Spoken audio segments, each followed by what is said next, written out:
بسم الله الرحمن الرحيم. ألف لام ميم.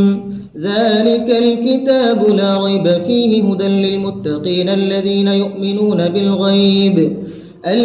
يؤمنون بالغيب ويقيمون الصلاة ومما رزقناهم ينفقون والذين يؤمنون بما أنزل إليك وما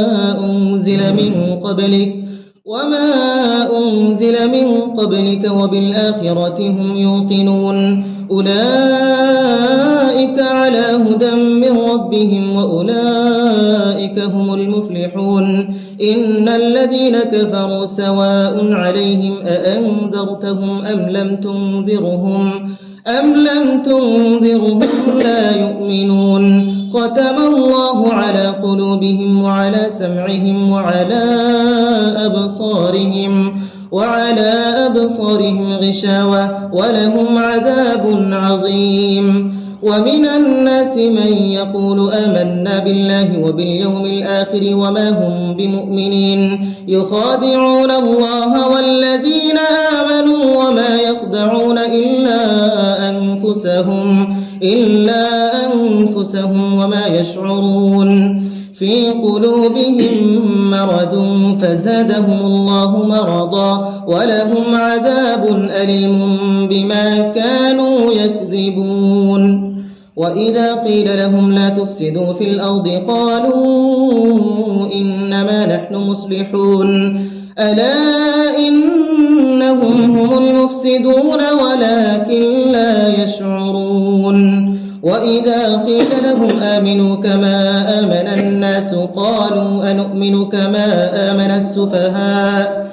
ألا إنهم هم السفهاء ولكن لا يعلمون.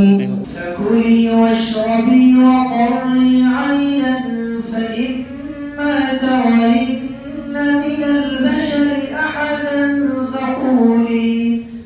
فقولي إني نذرت للرحمن صوما فلن أكلم اليوم إنسيا.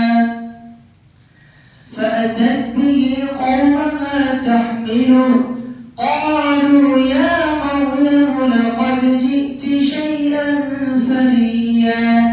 يا أخت هارون ما كان أبوك امرأ سوء وما كانت أمك بغيا. فأشارت إليه قالوا كيف نكلم من كان في المهد صبيا. قال إني عبد الله آتاني الكتاب وجعلني نبيا وجعلني مباركا أينما كنت وأوصاني بالصلاة والزكاة ما دمت حيا وبرا بوالدتي ولم يجعلني جبارا شقيا. والسلام علي يوم ولدت ويوم أموت ويوم أبعث حيا. ذلك عيسى ابن مريم قول الحق الذي فيه يمترون.